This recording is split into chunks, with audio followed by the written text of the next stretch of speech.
قطبुद्दीन ऐबक शिकार खेल रहे थे।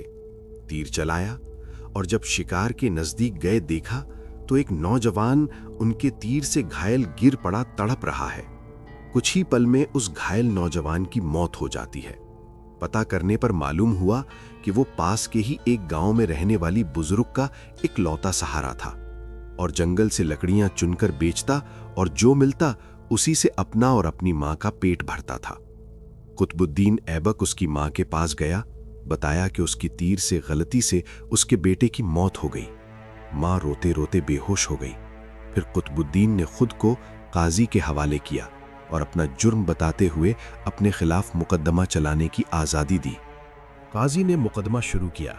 बूढ़ी माँ को अदालत में बुलाया और कहा कि तुम जो सजा कहोगी वही सजा इस मुजरिम को दी जाएगी।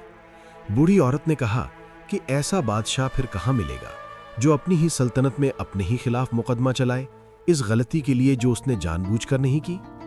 आज से कुतुबुद्दीन ही मेरा बेटा है और मैं उसे माफ करती हूँ। काजी ने कुतुबुद्दीन को बरी किया और कहा, अगर तुमने अदालत में जरा भी अपनी बादशाहत दिखाई होती तो मैं इस बुढ़िया के हवाले न करके खुद ही सख्त सजा देता। इस पर कुतुबुद्दीन ने अपनी कमर से खंजर निकालकर काजी को दिखाते हुए कहा, अगर तुमने मुझसे मुजरिम की तरह रवैया न अपनाया होता तो और मेरी बादशाहत का ख्याल किया होता तो मैं तुम्हें इसी खंजर से मौत के घाट उतार देता।